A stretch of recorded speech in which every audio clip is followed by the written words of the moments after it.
So in today's video, we're going to look at why your meta ads fail. So whether it's Facebook or Instagram, what is causing them to fail, that sort of thing. Now, one thing I want you to understand is everything that we're going to talk about in today's video, it would also work, or it will help you fix ads that you run on Google, LinkedIn, Snapchat, TikTok, platforms like that, okay? Because it's the same problems you see in Meta are the same problems you will see in these other platforms.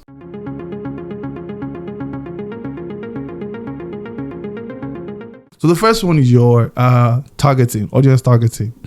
Now, a lot of people that I've spoken to believe that you can target men and women for certain brands, and that's because men can buy it for their wives or women can buy it for their husbands, that sort of thing, right? And I'll give you a very good example here. So let's say you sell bags, right? You sell women's bags, beautiful women's bags.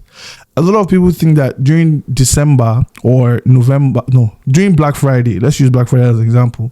During the Black Friday period, you would want to target men so that, they can buy it for their wives as gifts or things like that. Sounds like a good idea. Now, if you're on a small budget or on a tight budget, don't do it. Focus on your primary audience only. Now, when I say primary audience, some people call it customer profile, some people call it brand persona. I call it a customer avatar, right? And I have a video that talks about that. I'll link it in the description and I'll link it here as well. So you can go and watch that after this one. But understand who your primary customer avatar is and always target that person. When your business grows, and when I say grows, let's give it a number. Once you begin to do 100 million a year on average, you can then say, okay, who will now be a secondary audience to me that you can then begin to target with ads? The reason why I say this is because with word of mouth, as your business is running already, targeting your primary customer avatar, word of mouth would already begin to reach the men and other people in your business that can patronize the brand. So don't go and spend your hard-earned money targeting people that are likely to patronize you. Spend your money with people and targeting people that are very much likely. Is that correct? People that are definitely going to patronize you. Let's use that, right? So that's the first one. The second one is poor ad creative. A lot of people, right? The first mistake that I see a lot of people make is you are making a creative, telling people to go to a place to buy a product. So let's say you're driving them to a particular store to buy a product, right? In your ad creative, you are not mentioning where they should go. So you're not mentioning, click the shop now button or click the get offer button. Nothing like that. You have no call to action, right? Another one is some people within their ad, they don't have any social proof. So social proof are things like maybe customer reviews, point of views, or how many star ratings that your product has gotten, that sort of thing. A lot of people don't have guarantees. You are not protecting the customer. One of the things that people used to do in the past, I don't think people do it as much, is you go to somebody's Instagram page, a business Instagram page, and you see this big X, no return, no refunds. Like, that's already your red flag, right? But gone are those days. I think we're getting better now. So that's how you want to work on your creatives, right? Watch that particular video there. And once you begin to build better creatives, your ads would run, dare I say, even cheaper than before. Okay? So that's the first one that people do. Your landing page doesn't correlate. So your landing page is color purple. Your ad is yellow.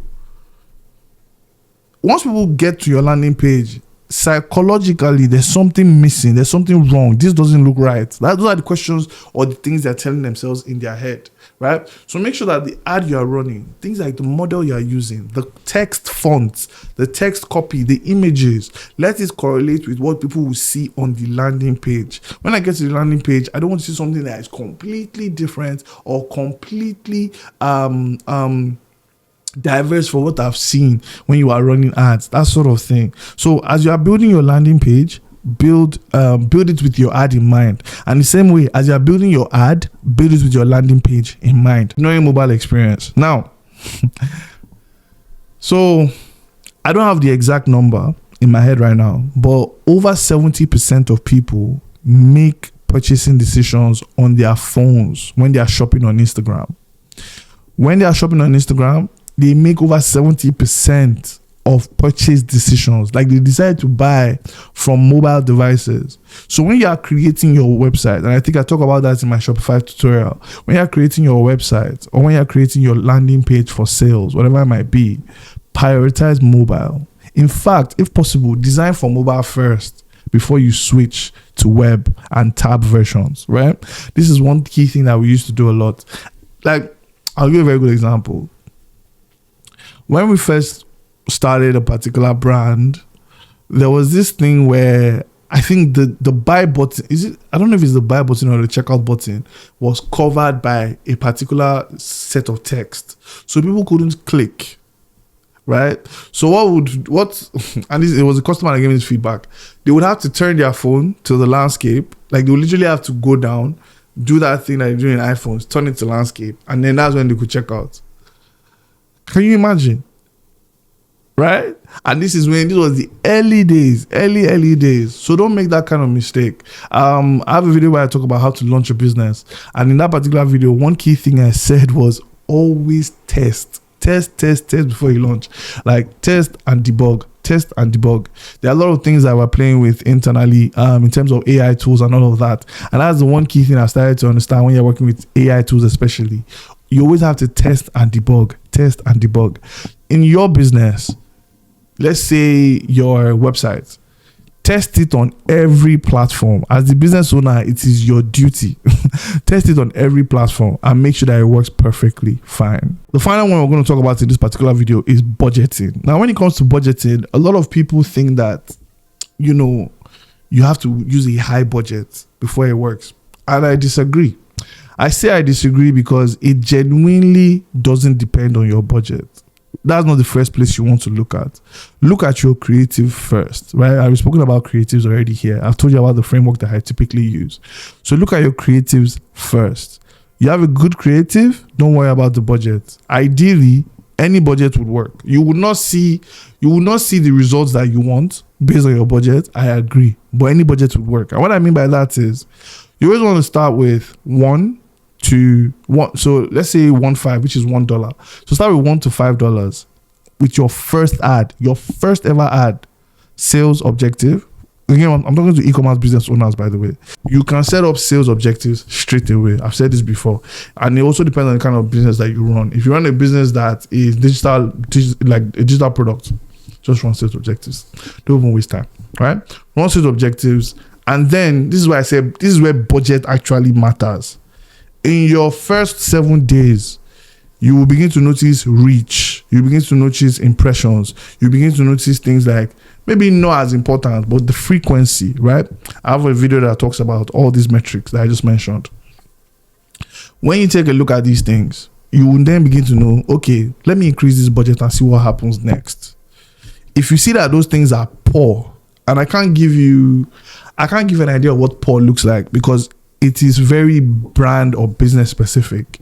But if you see that, okay, what you're looking for, the conversions you're looking for, which could be sales, is not coming or nothing happened. Okay, what was your impressions like? What was your frequency? How many people viewed?